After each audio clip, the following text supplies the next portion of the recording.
বনি ইসরাইলের এক লোক ক্যালেন্ডারে দেখা যায়, পত্রিকায় দেখা যায় গাছ রুকু করে আছে। আমরা রুকু করি না, আমরা সিজদা করি না।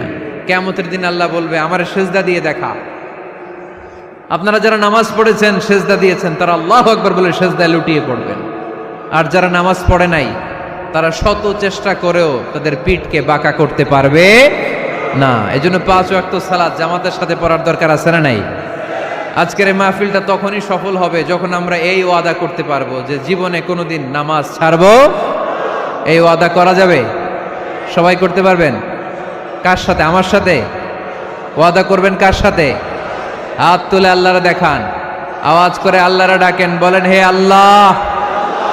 আরো জোরে একটা ডাক দেন, পড়েন আল্লাহ। হাত তুলে ওয়াদা করলাম 5 ওয়াক্ত সালাত জামাতের সাথে আদায় করার চেষ্টা করব, তুমি তৌফিক দাও। আমিন। আর জোরে আমিন। শেখ সাদি রহিমাহুল্লাহ, ইরানের বিখ্যাত কবি, বালাগাল উলা বিকামালিহি কাশাফাদ দুজা বিজামালিহি, এই কবিতা লিখে বিখ্যাত হয়েছিলেন। তো ওনার একটা সময় আর্থিক দৈন্যতা যাচ্ছিল, টাকা পয়সা ছিল না, ফলে পায়ে দেওয়ার মতো জুতা ছিল না। কি ছিল না? জুতা ছিল না। তো খুব আফসোস করে একদিন মনে মনে আল্লাহরে বলে, আল্লাহ আমি এত বড় কবি, আমার পায়ে দেওয়ার মতো জুতা নাই। আহা! আফসোস করে ঘর থেকে বের হয়েছে। বের হয়ে দেখে এক ভিক্ষুক ভিক্ষা করে। ওই ভিক্ষুকের 2টা পাই নাই। ভিক্ষুকের 2টা, আর কবি সাহেবের কি নাই? জুতা নাই। কবি সাহেব যখন এই দৃশ্য দেখছে, হায় রে, আমার তো পা আছে, এর তো পাই নাই, সেজদায় পড়ে গেল। আর আল্লাহরে বলে, আল্লাহ শুকর আলহামদুলিল্লাহ, বেশ ভালো আছি, আর কিছু লাগবে না। এজন্য শান্তি হচ্ছে শুকর আলহামদুলিল্লাহর ভিতরে। শান্তি কিসের ভিতরে? শুকর আলহামদুলিল্লাহর ভিতরে। এজন্য আওয়াজ করে পড়েন আলহামদুলিল্লাহ। আপনার চাহিদার কোনোদিন শেষ হবে না। দেখবেন যার পা নাই, সে পা দেখে আফসোস করে, ইস লোকটা হেঁটে যায়, কি সুন্দর যায়, আমি তো হাঁটতে পারি না, যদি হাঁটতে পারতাম, যদি 2টা পা থাকতো। যার পা আছে, সে সাইকেলওয়ালাদেরকে দেখে আফসোস করে, ইস আমার যদি একটা সাইকেল থাকতো তাহলে তার হাঁটা লাগতো না, সাইকেল দিয়ে বাজারে যেতাম।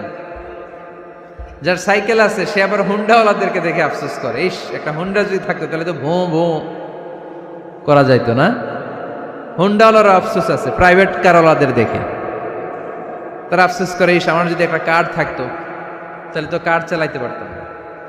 যাদের প্রাইভেট কার, এদেরও আফসোস আছে, ইস আমার যদি একটা হেলিকপ্টার যদি থাকতো তাহলে তো উড়াল মারতে পারতাম। ঠিক কি না? হেলিকপ্টারওয়ালাদেরও আফসোস আছে, আমার যদি একটা জেট প্লেন থাকতো, jet plane, private jet plane, prince Walid bin তালালের মতো 70% মেড অফ গোল্ড। তার একটা জেট প্লেন আছে, এটার 70% স্বর্ণ দিয়ে বানানো। তার মানে চাওয়ার কোনো শেষ আছে? নাই। সুখ শান্তি যদি চান, অলওয়েজ পড়বেন আলহামদুলিল্লাহ। কে পড়বেন? টাকা যার বেশি, টেনশন তার বেশি। সাধারণত টাকা যার বেশি, রোগ তার বেশি। টাকা যার বেশি, শান্তি তার কম। আপনি খোঁজ নিয়ে দেখেন, 1000 কোটি টাকার মালিক, ঘরে শান্তি নাই। স্ত্রীর সাথে মনোমালিন্য, স্ত্রী যায় একদিকে, উনি যায় আরেকদিকে। পোলায় কই যায়, পোলায় নিজেও জানে না। মেয়ের অবস্থা খারাপ, আরেক ছেলের সাথে হাঁটে। তো এই হচ্ছে এদের লাইফস্টাইল। সবাই না, আল্লাহওয়ালা যারা তারা ভিন্ন। রাতে এদের ঘুম হয় না, অনেকগুলো ঘুমের ট্যাবলেট খেয়ে ঘুমাতে হয়, ঘুম আসে না, ঘুম আসে না। কিন্তু রিক্সাওয়ালা, কুলিওয়ালা, দিনমজুর, এদের রোগ বালাই আছে? কথা বলেন। খাওয়ার সমস্যা আছে, ঘুমের সমস্যা আছে, শুইলেই ঘুম আসে, যেখানে রাইত ওইখানেই কাই। ঘুমাইতে দেরি, নাক ডাকতে দেরি হয় না, ওর নাকের ডাকের আওয়াজে ট্রাকের ইঞ্জিনও ফেল। শান্তির ঘুম। এই জন্য সবসময় শান্তি খুঁজতে হবে। কি খুঁজবো? শান্তি দেওয়ার মালিককে। আল্লাহ তুমি এই দেশটাকে শান্তিময় করো। আসুন আমরা সরাসরি কোরআন থেকে শুনি, কারণ কোরআন থেকে শুনলে বরকত বেশি না কম? আরো জোরে বলেন, বেশি না কম? এটা এমন একটা কিতাব যে কিতাবে কোনো ভুল নাই। আছে? সন্দেহ আছে? সংশয় আছে? মুত্তাকিনদের জন্য এই বইটারে হেদায়েতের কিতাব করে নাজিল করলো কে? যালিকাল কিতাবু লা রাইবা ফি হুদাল লিল মুত্তাকিন। This is the book, the most authentic and original book in the world, whereof there is no doubt in it, and a guidance to those who are muttaqin. এটা এমন বই যে বইয়ে কোনো ভুল নাই, কোনো সন্দেহ নাই, কোনো সংশয় নাই। মুত্তাকিনদের জন্য এই বইটারে হেদায়েতের কিতাব করে পাঠালো কে? আবার আল্লাহ বলেন কিতাবুন আনজালনাহু ইলাইকা লিতুখরিজান নাসা মিনাজ-যুলুমাতি ইলান-নূর। নবী হে, এই কিতাবকে আমি নাজিল করেছি অন্ধকারাচ্ছন্ন মানুষগুলোকে আলোর পথ দেখাতে, বামপন্থী গুলারে ডানপন্থী বানাতে, জাহান্নামী গুলারে জান্নাতি বানাতে। এই কিতাব যদি কেউ পড়ে সে মানুষের মতো মানুষ হয়। ওই মানুষ কখনো অন্যায় করে না। এই কিতাব যে পড়ে এবং মানে, এই কিতাবের শিক্ষাকে যে নিজের মধ্যে ধারণ করে সে কখনো মিথ্যা বলে না, মা বাবার সাথে বেয়াদবি করে না। ওই আলোকিত মানুষটা কখনো টেন্ডারবাজি করে না, চাঁদাবাজি করে না, দুর্নীতিতে চ্যাম্পিয়ন হয় না, ক্যাসিনো ব্যবসায় নামে না। এই কোরআন যারা বুকে ধারণ করে এরা কোনোদিন পেঁয়াজের দাম বাড়ায় না। জোরে বলেন ঠিক কিনা? এরা কখনো তাদের কোনো কাজে জনমানুষের ক্ষতি করে না। এরা সব সময় কল্যাণের পক্ষে, এরা মানবতার পক্ষে। এরাই হচ্ছে আলোকিত মানুষ, ঠিক কিনা? মানুষ হওয়া পৃথিবীতে বড় কঠিন। খালি চোখে যা দেখেন এগুলো মানুষ না, এগুলো জনসংখ্যা। এগুলো কি? এজন্য বলা হয় বাড়ছে জনসংখ্যা, কমছে মানুষ। বাড়তেছে কি, কমতেছে কি? মানুষ।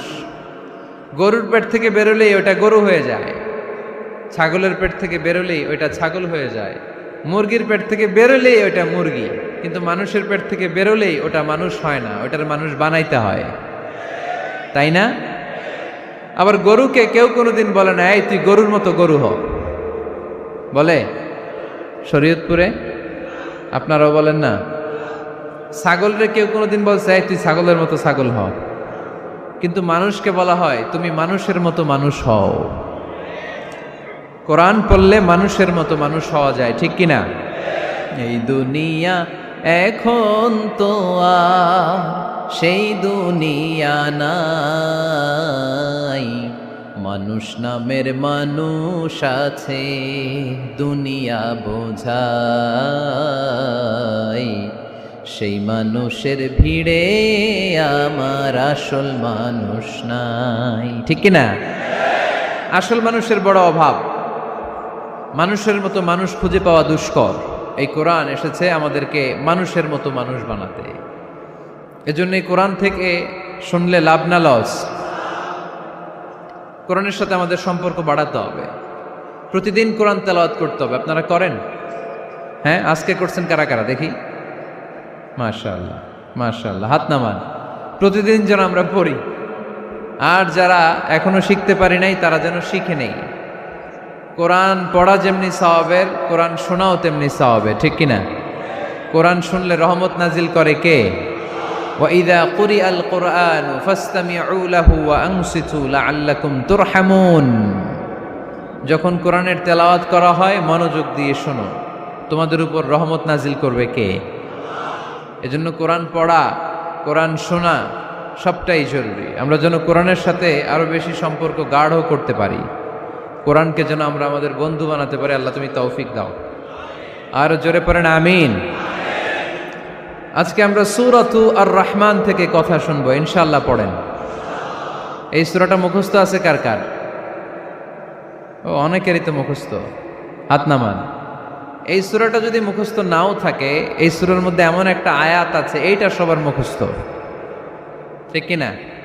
ফাবিআইয়ি আলা রাব্বিকুমা তুকাদ্দিবান। আমার কোন নেয়ামতকে তোমরা অস্বীকার করবে?